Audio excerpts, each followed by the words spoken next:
구약성경 사무엘상 14장 1절부터 15절입니다. 잠깐 기도하겠습니다. 하나님 이 시간에 말씀을 묵상할 때 함께 하시고 우리가 아버지의 마음을 알고 하나님이 기뻐하시는 사람으로 주 앞에 설 수 있도록 은혜를 더하여 주옵소서.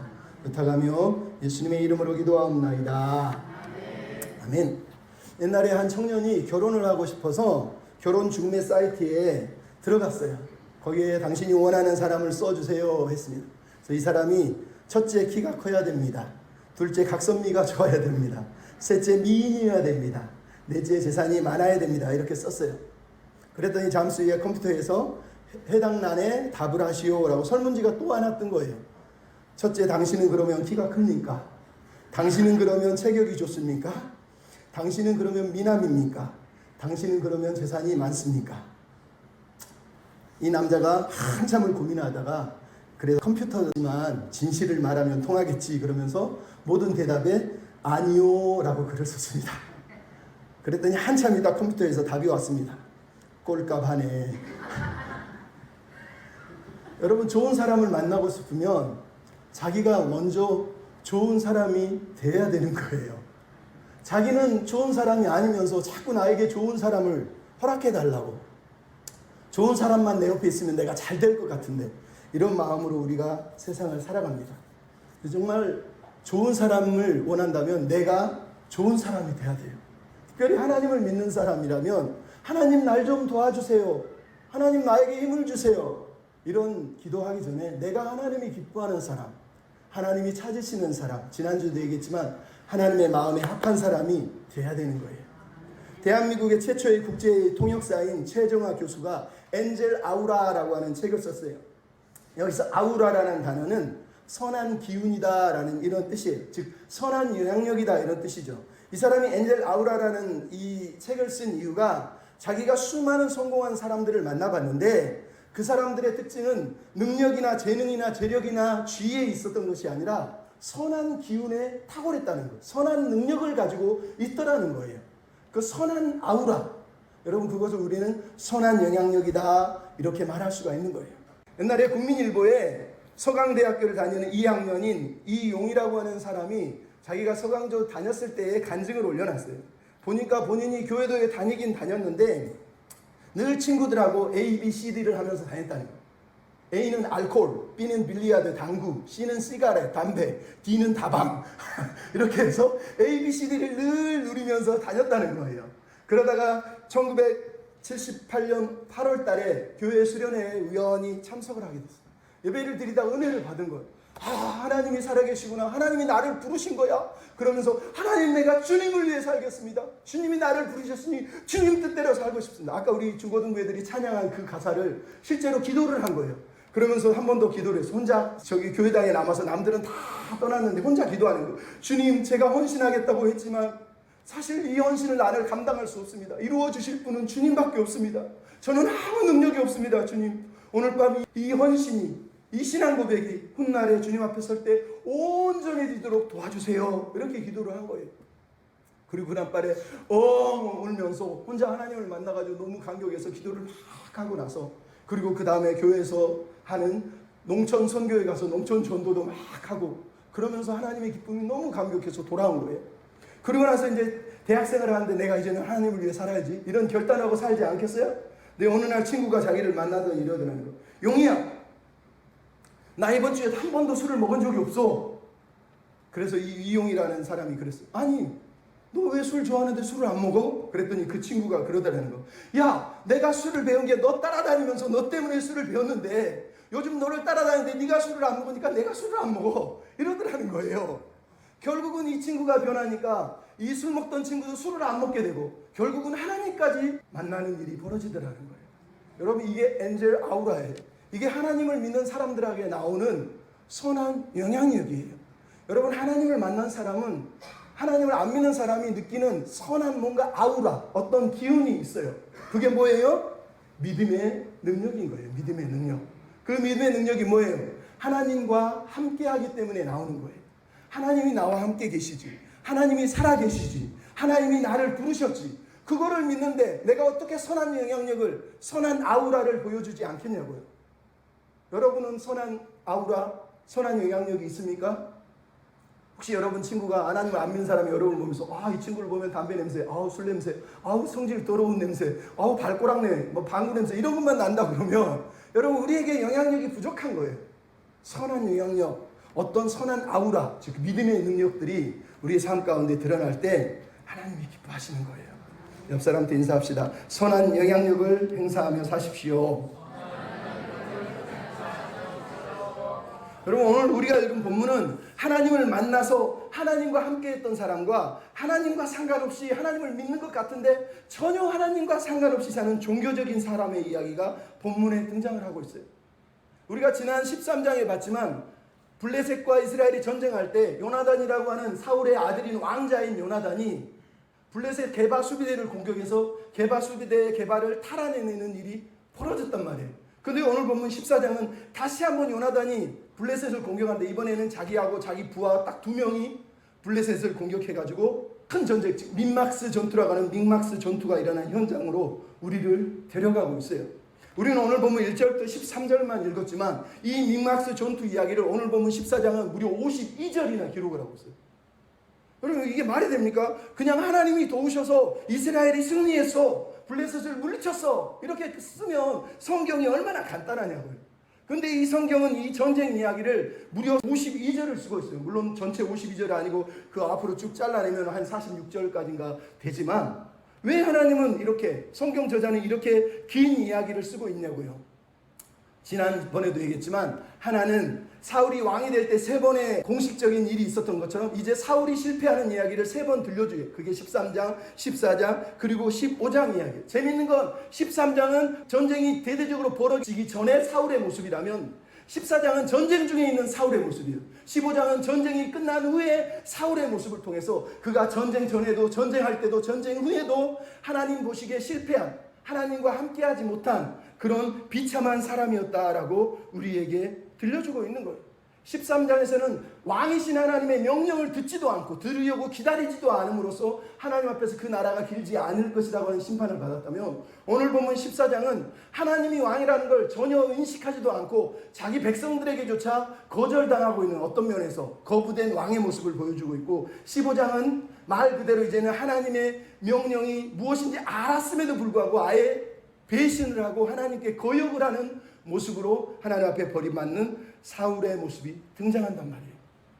여러분 이 전쟁의 이야기가 왜 중요하다고요? 지난번에도 얘기했지만 전쟁의 이야기는 우리의 이야기예요. 우리의 이야기. 즉 전쟁을 통해서 전쟁하는 사람이 어떤 사람인지를 드러내는 거예요. 지난번에도 얘기했잖아요. 전쟁을 하면 전쟁하는 동안 그 사람의 성격이 나오고 그 사람의 믿음이 나오고 그 사람의 본질이 나와요. 교회 앞에 앉아서 같이 예배 드릴 때는 그 사람이 어떤 사람인지 몰라. 근데 학교 가보면 여러분 집에서 보는 아이들은 가짜예요. 학교 가면 학교 친구들하고 어떤 대화를 하고 어떤 욕을 하고 어떤 음담패스를 하고 있는지 들어보면 알아요. 그게 진짜예요. 집에서는 아닌 것처럼 나 하나님 믿어요. 엄마 아빠 감사해요. 다 거짓말입니다. 전쟁터에서의 모습이 진짜라는 거예요. 아니 진짜예요. 여러분도 마찬가지예요. 교회에서 여러분의 모습이 진짜입니까? 집에서 남편하고 아내하고 있는 모습이 진짜입니까? 그게 진짜예요. 내가 어떤 모습이 전쟁터에서 그 사람의 실체가 드러나는 거예요. 오늘 보면 안 읽었지만 14장 41절에 사울이 기도하면서 뭐라고 그러냐면 여호와여 실상을 보여주십시오 이렇게 기도를 해요. 근데 진짜로 말 그대로 이 전쟁은 사울이 어떤 사람인지 요나단이 어떤 사람인지 실상을 보여주고 있어요. 이야기의 주인공은 요나단이 아니라 사실은 사울이에요. 근데 요나단의 승리 이야기를 앞에 배치시켜 둔으로 해서 요나단의 승리하는 모습과 사울의 모습이 비교돼서 얼마나 사울이 요나단과 다른지를 보여주는 게 이 성경 본문의 이야기란 말이에요. 말 그대로 한 사람은 진짜 믿음의 사람, 전쟁 가운데서 하나님을 의지하고 하나님만 바라보고 있는 믿음의 사람의 모습을 보이는 진짜 하나님의 사람이라고. 한 사람은 예배도 드리고 기도도 하고 금식도 하고 온갖 종교행위를 다 하고 있지만 하나님과는 전혀 상관이 없이 살고 있는 사람이라고 우리에게 보여주고 있는 거예요. 여러분 제 옆에 저하고 저기 아까 저 친구 조그만 하얀 친구인 제 옆에 둘이 서보세요. 둘이 서 있으면 어떤 일이 벌어져요? 키가 큰지 작은지를 얘기로 들었을 때 몰랐는데 같이 서 있으면 어떻게 해요? 완전히 다르다는 그냥 눈으로 보잖아요. 그게 똑같아요. 사울과 요나단이 두 사람을 지금 세워놓은 이유는 둘을 딱 보고 있으면 그냥 딱 봐도 오 요나단은 엄청 키가 큰데 사울은 요만하네 이런 느낌이 날 정도로 요나단의 믿음은 위대해 보이는데 사울의 믿음은 아예 믿음도 없는 사람처럼 보이는 게 오늘 성경 본문이 우리에게 들려주고 있는 내용이란 말이에요. 그러니까 이 사무엘상 14장은 말 그대로 요나단과 사울을 비교하면서 하나님과 함께 했던 믿음의 사람, 하나님과 함께 한다고 말하지만 실제로는 하나님 없이 사는 종교인의 모습을 우리한테 보여주고 있는 거예요. 여러분, 우리가 교회를 다니지만 함께 예배를 드리지만 예배 드리는 모습이 진짜 내 모습이라고 아니면 진짜 내 믿음이라고 믿으면 여러분 착각하는 거예요. 17세기에 매튜 미드라고 하는 청교도 목사님이 책을 썼는데 책 제목이 유사 그리스도인. 유사라는 게 뭐예요? 비슷하다는 뜻이에요. 16세기에 영국이 종교개혁을 거치면서 심각한 핍박을 받으면서 종교개혁이 결국은 승리하고 17세기에는 영국 교회가 부흥하는 시기예요. 근데 이때 가장 위대한 목사 중에 한 명인 매튜 미드가 유사 그리스도인이라고 책을 쓴 거예요. 왜? 수많은 사람들이 모여서 예배드리고 헌금하고 기도했는데 이 목사님이 볼 때 교회 안에 유사 그리스도인들이 너무 많다는 거예요. 진정한 회개도 없고 진정한 마음의 변화도 없는데 종교적인 의식적인 영향을 받아서 신앙적인 일에 열심을 내고 사람들 앞에서 가장 신앙이 뛰어난 것처럼 보여주고 있는 말 그대로 종교적인 열심이 탁월한 사람들을 보면서 이 목사님이 이 교회에 이렇게 유사 그리스도인이 많구나 그러면서 한탄을 한 거예요. 여러분, 오늘 본문이 그 얘기예요. 누가 유사 그리스도인이고 누가 진짜 그리스도인일까요? 매튜 미드는 유사 그리스도인의 특징을 이렇게 얘기했어요. 그 사람은 지식의 진보를 보일 수 있다. 큰 은사를 받을 수 있다. 성령을 받을 수 있다. 수준 높은 신앙을 고백할 수 있다. 죄를 미워하고 대적할 수도 있다. 은혜를 사모하고 말씀을 두려워할 수도 있다. 근데 그 사람이 누구라고요? 유사 그리스도인이라는 거예요. 왜? 종교적으로, 의식적으로 그렇게 하고 있지 실제로 마음의 변화는 없다는 거예요. 그래서 그렇다는 거예요.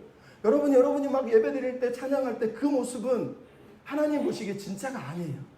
우리가 삶 속에 전쟁 가운데 인생 가운데서 내가 말하고 행하고 행동하는 모든 것이 실제로 내 믿음이 내 믿음, 내가 진짜 크리스찬인지 유사 크리스찬인지를 드러내는 거란 말이에요. 우리가 세상을 이기기 위해서 필요한 건 이 믿음을 검증하는.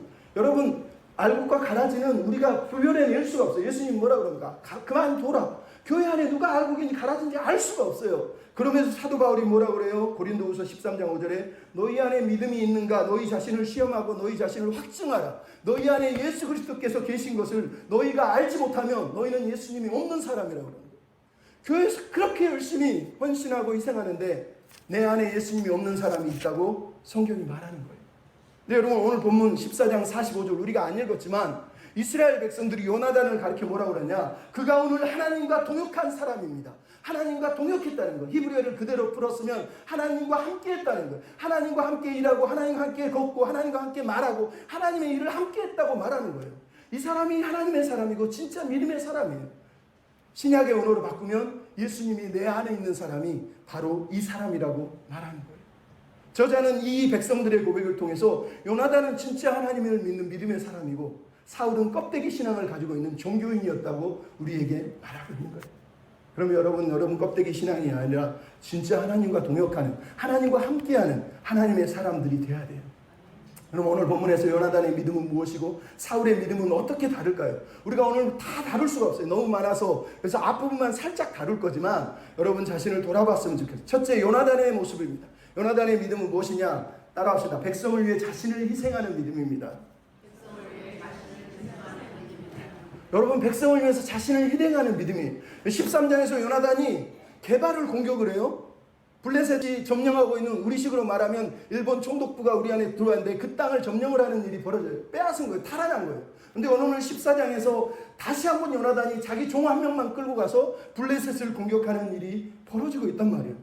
대체 왜 이 요나단의 모습이 정상일까요? 이 모습을 여러분 어떻게 이해해야 됩니까? 객기예요? 혈기예요? 그냥 젊으니까, 아니면 내가 성을 한번 세워봤으니까 다시 한번 공을 세워서 아버지보다 내가 더 낫다는 걸 보여주려고 그런 건가요? 왜 요나단은 갑자기 이런 무모해 보이는 단독 행동을 하고 있는 거예요? 우리가 한마디로 얘기하자면 요나단의 행동의 의미는 겁에 질려있는 이스라엘 백성들에게 신앙의 용기를 주기 위한 거라는 거예요. 신앙의 용기를 주기를 위한. 여러분, 우리가 이미 봤잖아요. 13장 6절에 이스라엘 백성들이 블레셋이 쳐들어오니까 굴에도 숨고 수풀에도 숨고 바위 틈에도 숨고 은밀한, 즉 무덤 속에도 들어가 숨고 웅덩이에도 숨었다고 해요. 벌벌벌 떨었다는 거예요. 아무도 적들과 싸우려고 하지 않아요. 심지어 사울 임금조차 싸우지 않고 도망갔었다는 걸 우리가 알잖아요. 여러분, 오늘 본문의 이 요나단의 행위를 우리는 봉오동 전투라고 하는 항일 무장 투쟁을 이루었던 첫 승리의 이야기를 생각해 보면 얼추 비슷하다는 걸 알 수 있어요. 두만강 변에 있는 삼둔자라고 하는 곳, 독립군이 거기 거주하고 있었는데 두만강 건너편에는 일본군의 일본 헌병 초소가 있었어요. 근데 홍범도 장군이 이끄는 독립군 소대가 두만강을 건너서 일본군 헌병 초소 1개 소대를 박살을 내고 다 섬멸해 버립니다. 그리고 삼둔자로 돌아와요. 일본군이 깜짝 놀래가지고 중대를 보내가지고 삼둔자에 공격을 했더니 독립군이 안 보니까 삼둔자에 있는 양민들을 다 학살해 버립니다. 독립군이 분노하고 화가 나가지고 숲에 숨어 있다가 돌아가는 일본 중대를 그냥 다 쏴서 그 자리에서 섬멸해서 사살해서 죽여버립니다. 그랬더니 일본이 그 소식을 듣고 깜짝 놀래가지고 독립군을 섬멸해야 되겠다 그러면서 일개 대대를 만들어가지고 최정예 부대라고 하는 올강 추격대를 만들어서 추격대대를 파송을 합니다. 보내는 거예요. 사실은 파견을 한 거죠. 그 독립군은 이길 수가 없어요. 왜냐하면 일본은 화력이 너무너무 돼요. 기관총을 비롯해서 무기가 너무너무 많아요. 뿐만 아니라 일본은 간자들을 스파이들을 너무 많이 심어놔서 독립군 내에도 스파이들이 많았어요. 그래서 독립군이 총이 몇 자른지 총알이가 몇 자른지 무엇을 먹고 있는지를 다 알 정도로 정보가 빠삭했다는 거예요. 그러니까 1대1로 붙어가지고는 독립군이 절대 이길 수가 없었다는 거예요. 그래서 홍범도 장군을 비롯한 장군들이 회의를 하고 우리가 이 일본군들을 봉오동으로 유인을 하죠. 그래서 봉오동이라고 하는 산골짜기 남쪽으로 올라오는 것 빼놓고 나머지가 다 산으로 절벽으로 둘러싸이는 그 골짜기로 일본군을 유인하는 거예요. 그리고 나서 총알도 뭐 다 빈약하지만 그들이 골짜기 안으로 들어오니까 거기서 총알 세례를 비롯해서 수많은 공격을 통해서 일본군을 초토화시켜 버린 거예요.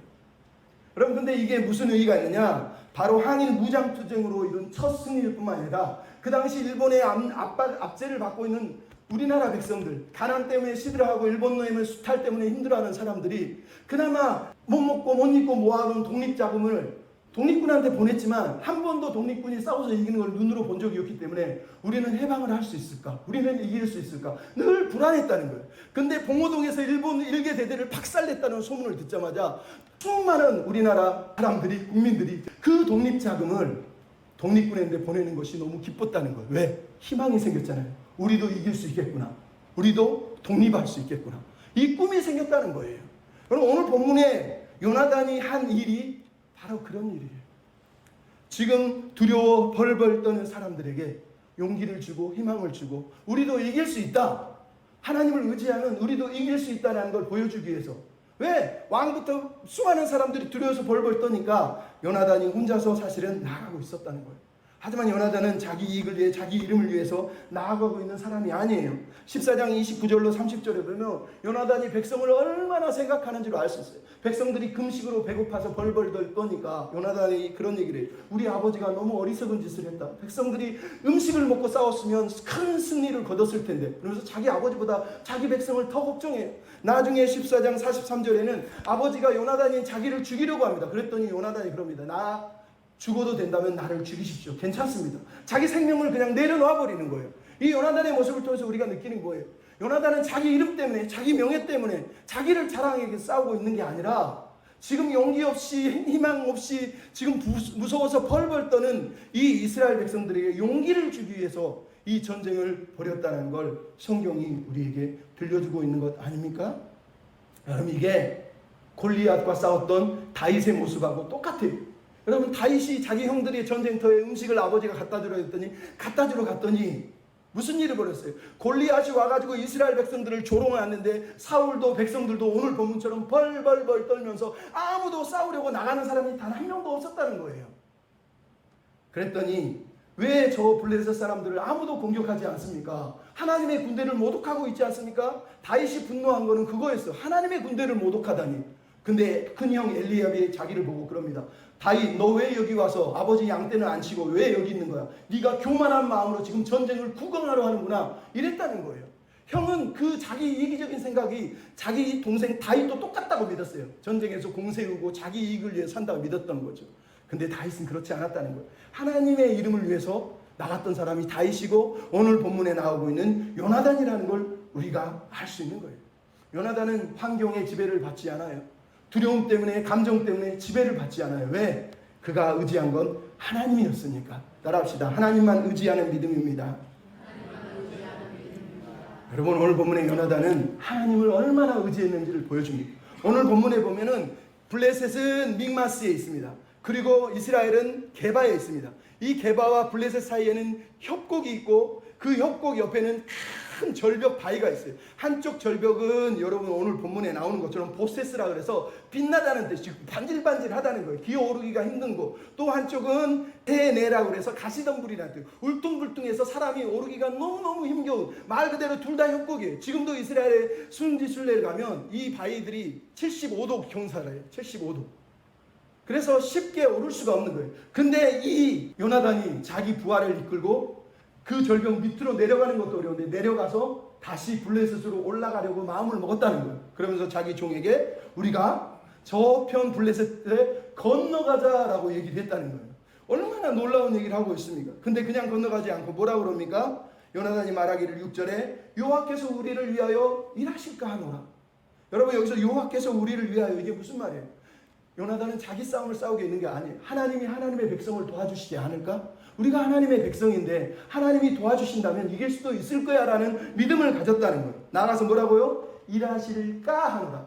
여러분 요나단의 믿음은 하나님을 강요하고 압제하고 하나님 이거 안 이루어주면 안 돼요 라는 그런 강요의 신앙이 아니라는 거예요. 막 우리식으로 40일 금식했어요. 하나님 나 안 들어주면 죽어요. 막 이러면서 하나님 앞에서 막 고집 부리면서 떼쓰는 기도를 하고 있는 게 아니라 믿음이 있지만 하나님께 온전히 자유를 허락하고 하나님의 뜻대로 하십시오라는 마음까지 동시에 가지고 있는 정말로 균형을 가진 믿음이었다는 거예요.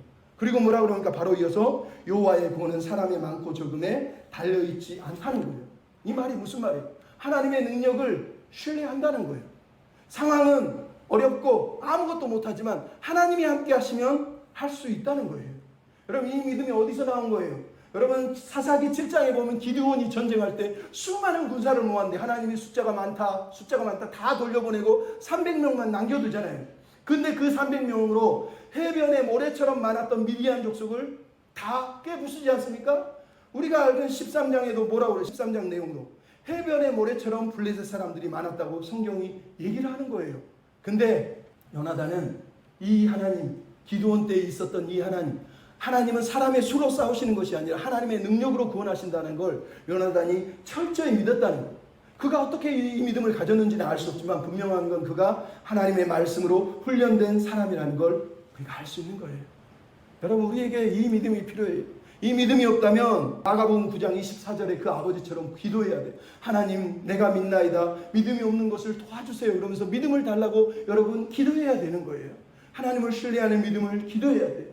그러면서 요나단의 전략이 뭡니까? 8절부터 10절에 나오는 게 협곡 아래로 내려가서 거기서 뭐라고요? 블레셋 사람들이 우리를 쳐다보면서 야 니네 기다려! 내가 내려갈 거야. 그러면 우리가 공격할 수 없겠구나 그러고 포기하자는 거예요. 근데 블레셋 사람들이 위에서 야 니네 올라와봐 이 자식들아 그러면서 까불고 건방을 떨면 하나님이 우리에게 이걸 넘기신 거구나. 우리 손에 넘기신 거구나. 이렇게 믿고 가자라고 했다는 거예요.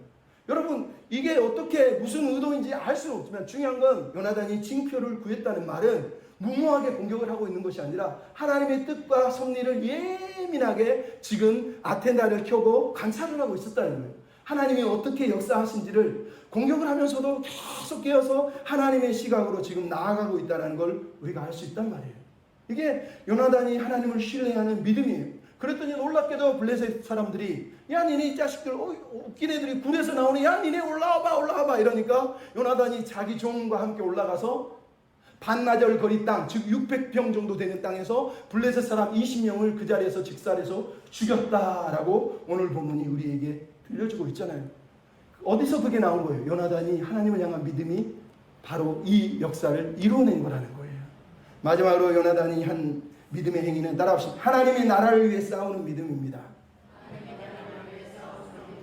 여러분 요나단의 행동의 본질은 자기 싸움을 싸우고 있는 게 아니라는 거예요. 우리가 나중에 살펴보자면 사울이 비참한 이유는 이 전쟁을 자기 싸움으로 여겼다는 거예요. 내 자리를 지키기 위한 싸움으로 여겼다는 거예요. 하지만 요나단은 하나님의 나라를 위한 싸움이라는 걸 철저히 의식하고 있다는 걸 알 수 있어요. 이 전쟁을 성전, 홀리워, 즉 하나님의 전쟁으로 요나단은 인식하고 있었다는 걸 오늘 본문이 우리에게 들려주지 않습니까? 6절에 이 할례받지 않은 자들을 우리가 공격하자. 할례받지 않은 자라는 뜻은 이스라엘 백성들을 하나님과 언약을 맺은 할례받은 백성이에요. 그래서 블레셋 사람들이 이스라엘 백성을 공격할 때 조롱하는 말이 이 할례받은 놈들이에요. 그러니까 이스라엘은 거꾸로 저 할례받지 않은 놈들 이렇게 욕을 하는 그 욕 중에 하나가 할례받지 않으니, 이게 무슨 말이에요? 즉 우리는 하나님의 언약 백성인데 저것들이 감히 하나님의 언약 백성을 우습게 여겨라고 하는 언약 백성의 정체성을 확인하는 단어가 이 할례받지 않으니라고 하는 단어란 말이에요. 그러니까 요나단은 말 그대로 이 전쟁이 언약 백성의 전쟁이지 자기 전쟁이라고 믿고 있지 않다는 거예요. 나아가서 뭐라고 그럽니까? 이 전쟁은 하나님의 전쟁이고 전쟁이 하나님의 손에 있고 구원도 하나님의 손에 있다는 걸 아까도 설명했듯이 6절에 표현하잖아요. 여호와의 구원은 사람의 많고 적음에 있지 않다. 그리고 나서 뭐라고 12절에 여호와께서 우리를 손에 그들을 넘겼느니라 말하면서 모든 것이 하나님의 손에 달려있다고 요나단이 믿고 있다는 거예요. 그럼 이게 요나단의 믿음이고 이게 다윗의 믿음이지 않습니까? 다윗이 골리앗을 볼 때 똑같은 말을 하죠. 뭐라고 하죠? 이 할례받지 않은 블레셋 사람이 누구기에 살아계신 하나님의 군대를 모독하는가? 그러면서 다윗이 골리앗을 향해 달려가면서 전쟁은 여호와의 구원은 칼과 창에 있지 아니하다. 하나님이 그를 내 손에 넘기실 것이다. 이게 다윗의 고백이에요. 그러니까 다윗과 요나단이 믿는 하나님, 하나님의 나라를 위한 다윗과 요나단의 전쟁, 이게 오늘 본문이 우리에게 들려주는 거예요. 이 믿음의 싸움 때문에 하나님께서 요나단에게 응답하신 내용이 15절 아닙니까? 그때 들에 있는 블레셋 진영의 모든 백성들이 벌벌벌 떨었고 노략군들도 떨었고 그 땅도 진동하였고 큰 떨림이 있었다는 거예요. 여러분 우리가 13장 7절을 보면 이스라엘 백성이 블레셋이 쳐들어오니까 다들 사울도 그렇고 이스라엘 백성들도 벌벌벌 떨면서 숨었더라 할 때 그 떨더라는 단어를 오늘 본문에 다시 쓰고 있어요. 하나님을 의지하지 않던 이스라엘 백성들이 벌벌벌 떨었는데 이제 하나님을 의지하여 나간 요나단 때문에 블레셋 온 땅의 온 군대가 블레셋 모든 사람들이 벌벌벌 떨면서 큰 떨림, 두려움이 그 땅에 있었다고 오늘 본문이 말하는 거예요. 근데 여기서 큰 떨림이라는 히브리어 단어가 헤르닷 엘로미, 즉 여호와의 떨림이라는, 여호와께서 떨리게 했다는 거예요. 요나단이 승리한 이유는 요나단이 단순하게 요나단의 믿음 때문이 아니라 요나단이 믿었던 그 하나님이 요나단을 도우셔서 승리한 거예요. 하나님이 블레셋 사람들의 마음에 두려움을 줘서 두려워하면서 떨게 만드셨기 때문에 이 일이 벌어진 거예요. 근데 그냥 떨었습니까? 20절 안 읽었지만 이렇게 써 있어요. 사울과 그와 함께한 모든 백성이 전장에 가서 본즉 블레셋 사람들이 각기 칼로 자기 동물을 침으로 크게 혼란하였다. 무슨 일이 벌어진 거예요? 하나님이 블레셋 사람들을 두려워하게 한 것뿐만 아니라 자기들끼리 칼로 서로를 찌르면서 죽이더라는 거예요. 요나단과 종 2명밖에 없는데 이 2명이 이겼다고 말하는 게 아니라 하나님이 두려움을 주고 하나님이 적들로 서로 싸우게 해서 죽이게 했다는 거예요. 그럼 이게 여호와의 전쟁이라는 뜻이에요. 이 전쟁은 요나단의 전쟁이 아니라 하나님의 전쟁이에요. 스가랴서 14장 13절에 이런 말씀이 있어요. 하나님이 전쟁하시는 날에 적들을 크게 요란하게 하시리니 피차 적들이 손으로 붙잡고 피차 손을 들어 서로를 칠 것이다. 이게 여러분 하나님의 전쟁에서 하나님이 하시는 일이에요. 이 일이 언제 일어났어요? 여호수아에서도 일어났고 사사기서에도 일어났단 말이에요. 여호수아에서는 공격하기도 전에 여호수아서 2장에 보면 라합이 뭐라고 그래요? 우리 백성들이 하나님이 하시는 일을 보고 간담이 녹아서 마음이 녹아내렸다고 얘기를 합니다. 사사기서에 보면 사사기서 7장 23절은 뭐라고 그래요? 기드온이 나팔을 불며 300명이 항아리에 일깨뜨리니까 적들이 서로 자기들끼리 친구끼리 칼로 자기를 죽였다고 얘기를 하고 있어요. 뿐만 아니라 역대하 20장 23절에 하나님이 여호수아밧 군대와 함께 브라가 골짜기에서 하나님을 의지하여서 찬양하는 백성들을 보면서 백성들은 찬양만 부르고 있었는데 뭐라고 되어 있습니까? 20절 23절에 곧 암몬과 모압 자손들이 세일 땅 주민들을 쳐서 진멸하고 세일 주민들을 멸한 후에 그들이 서로 쳐서 죽였더라는 거예요. 적들을 다른 적들이 와서 죽이고 나서 지 남은 적들끼리 또 지대들끼리 싸워서 죽었다는 거예요. 이게 무슨 일이에요? 이 모든 전쟁이 다 여호와의 전쟁이라는 걸 가리키는 징표란 말이에요. 내 전쟁은요 하나님이 도우시지 않아요. 하나님이 함께 하시지 않아요. 하지만 하나님의 전쟁은 비록 요나단 한 명이 종을 이끌고 나가는 싸움일지라도 하나님이 두렵게 하시고 하나님이 적들이 서로를 죽이게 만드시는 일이 벌어지는 전쟁이 바로 이 여호와의 전쟁이란 말이에요.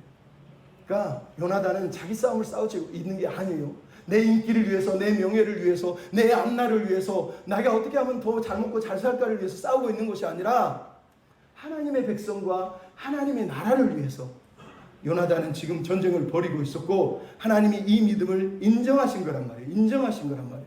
그래서 오늘 본문에 하나님께서 이 요나단의 믿음과 행동에 놀라운 승리를 덧붙여 주시고 나아가서 백성들조차 용기를 얻었잖아요. 21절 22절에 뭐가 나옵니까?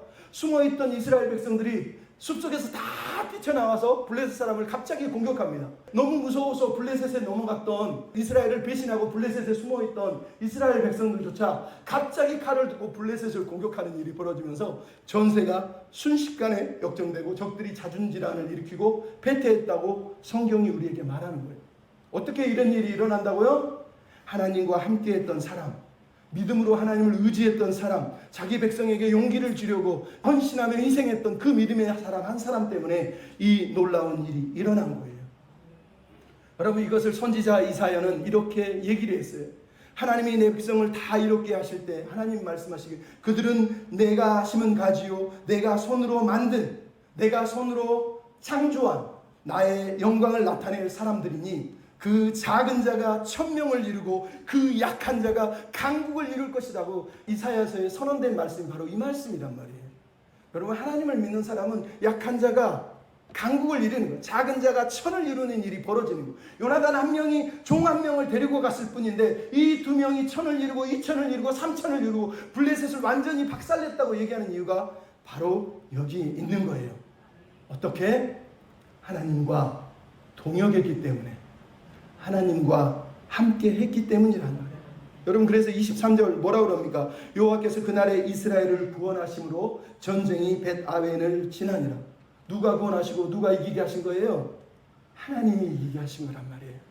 하나님이 하나님을 위해서, 하나님의 백성을 위해서 자기를 희생하며 나아가는 믿음의 사람에게 은혜를 부으셔서 결국은 놀라운 승리를 이루었다라고 성경이 얘기하는 거예요.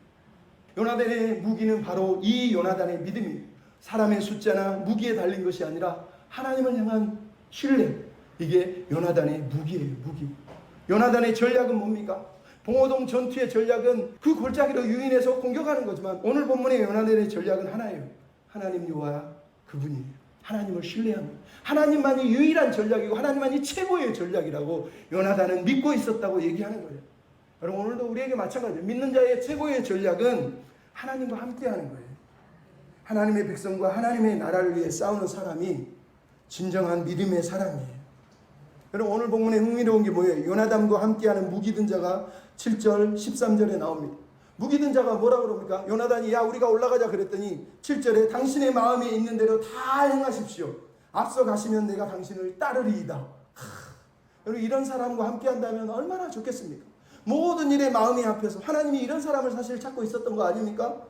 근데 13절은 뭐라 그럽니까? 요나단이 기어 올라가서 무기 든 자도 따라갔더니 블레셋 사람들이 요나단 앞에서 엎드러지며 무기 든 자도 따라서 쳐 죽였대요.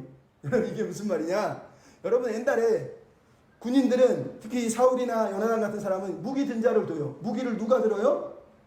왜 무기 싸우는 사람이 무기를 안 들고 왜 무기 든 자가 무기를 들죠? 종이니까. 그러면 싸울 때는 무기를 넘겨줄까요? 오늘 본문을 보니까 그러지 않았어요. 왜? 요나단은 이미 자기 손에 지팡이, 막대기를 들고 있었다는 걸 알 수 있어요. 두 명이 600평 정도 되는 곳에서 20명과 육박전을 벌이는데 요나단이 앞에서 달려가면서 적들을 부수니까 뒤에서 종이 따라오면서 칼로 모가지를 쫓아가면서 베고 있는 모습을 오늘 성경이 우리에게 보여주고 있는 거예요. 여러분, 이게 예수 그리스도의 모형이 되는 요나단이에요. 여러분, 요나단과 그 마음으로 따르고 있는 무기 든 자, 바로 주님이 우리에게 원하시는 모습이 바로 이거란 말이에요. 여러분, 예수 그리스도께서 앞서 나가시면서 적들을 물리치죠. 우리가 하는 일은 아무것도 없어요. 그냥 칼 들고 목만 베면 돼요. 가서 좀 죄송하지만 이게 무기 든 자의 행복인 거예요. 누구를 따라가면, 사울을 따라가면 이런 은혜가 없지만 요나단을 따라가면, 예수 그리스도를 따라가면, 그분의 뒤만 따라가면 우리의 대장 되신 분이 앞서가면서 적들을 때리치고 이마를 깨뜨리고 무너뜨리시면 우리는 가서 목만 싹싹싹, 죄송하지만 전쟁의 언어로 벤다라고 성경이 얘기하는 거예요. 이게 오늘 본문이 말하는 거예요. 주님을 믿습니까? 그분을 따라가면 돼요. 그분의 발걸음을 따라가, 그분의 뒤를 따라가면 돼요. 그러면 승리하는 거예요. 우리가 이런 믿음의 백성, 믿음의 사람이 되면 하나님이 이런 요나단과 같은, 다윗과 같은 또 예수 그리스도를 따르는 우리를 통해서 큰 영광을 받으실 겁니다. 우리 옆 사람한테 인사합시다. 주님을 따라가는 믿음의 사람이 됩시다. 아멘. 우리 찬양 부르시면서 하나님, 우리가 이 세상을 살 때 힘들지만, 상황은 막막하지만 상황을 보고 어려워하는 사람이 아니라 그냥 종교적인 행만 하는 종교인이 아니라 정말 하나님을 신뢰하는 사람이 되게 해주십시오. 우리 이런 믿음의 고백을 드렸으면 좋겠습니다. 세상은 세상은 어두워져갈 때 주를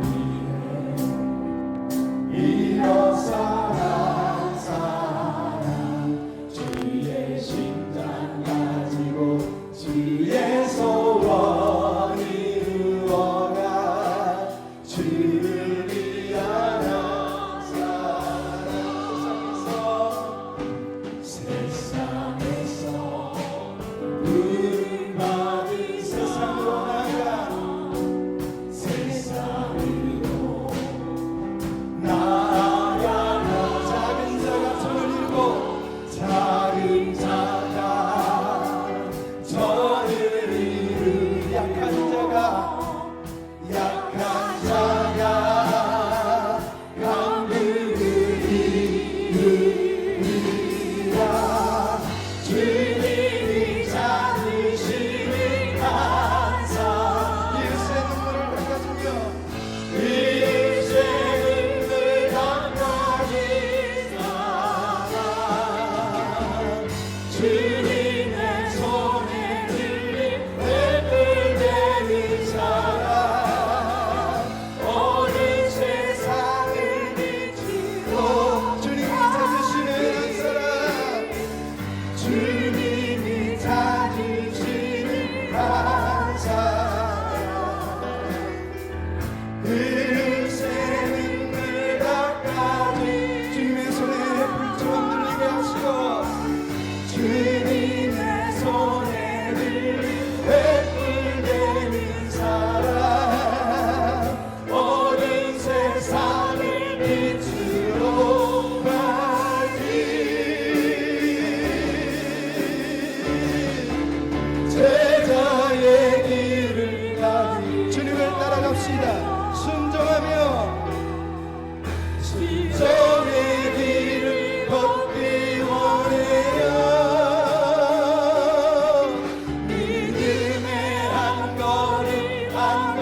걸음으로 우리가 삶의 전쟁터에서 우리 열악된 인생 가운데서 믿음을 보며 삽시다. 제자의 길을 가게 하소서. 제자의 길을 가기 원해요. 순종의 길을 걷게 하소서. 순종의 길을 걷기 원해요. 믿음의 한 걸음으로 주님 우리는 손을 들어 한번 더 모읍시다. 제자의 길을 걷게 하소서. 주님 도와주소서. 제자의 길을 가기 원해요. 순종하기를 원합니다. 순종의 길을 걷기 원해요.